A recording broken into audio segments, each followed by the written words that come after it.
Guys, now I'm going to test Lunchables on the continuous glucose monitor.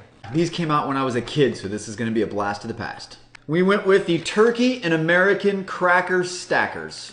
And it looks like Lunchables got an upgrade since I was a kid. They now come with not one, but 2 Oreos. We've got some crackers here. Ooh. We got some slimy turkey and some cheese that's probably not even real cheese. All right, here we go. This one's for the kids.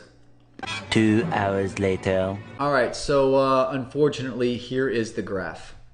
As you can see, very, very, very, very bad, especially if you're a kid.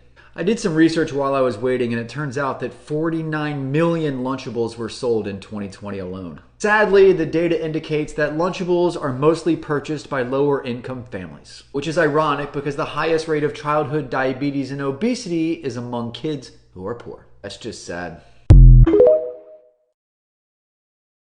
I don't know if you guys noticed, I've been wearing something on the back of my arm. So I got to figure this out too.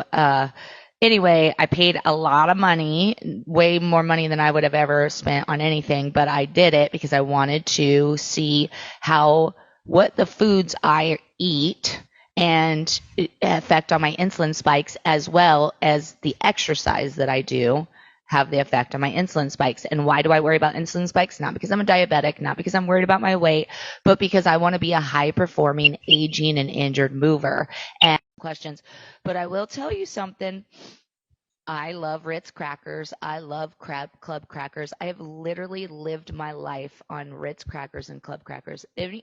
On my birthday last month, one of my friends gave me a box of Club crackers for a happy birthday present. That's how much I love crackers. I depend on them. Okay.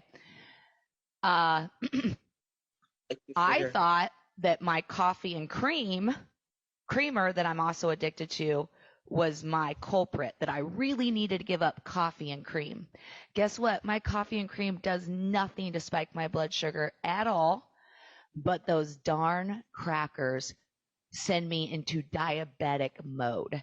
And now, even though I knew they were bad for me before, now that I have absolute data that this affects me, I think it's going to be really easy for me to now say no, right?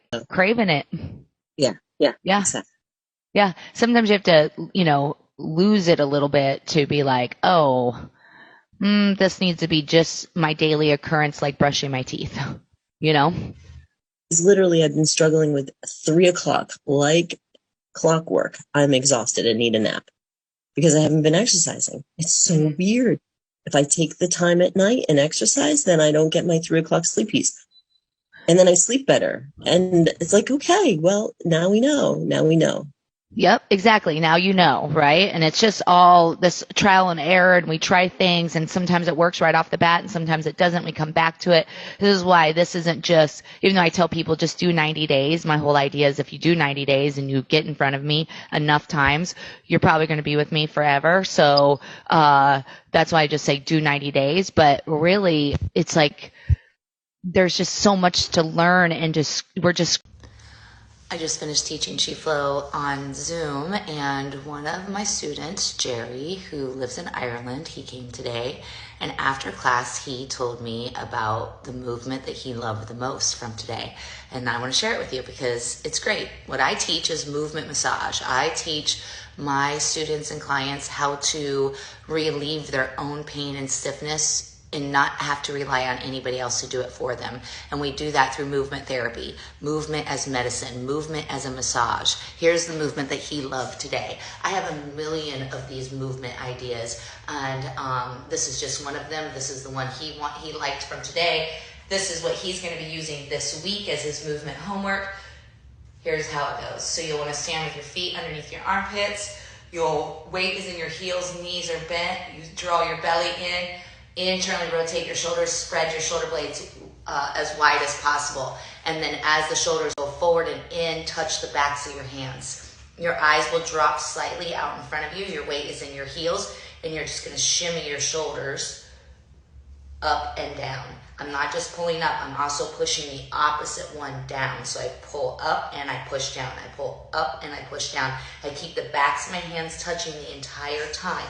Suck in your belly, weight in your heels, and you're just moving it, hands together.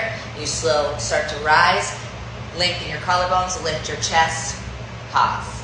Do it every day. It feels so good. You're gonna love it.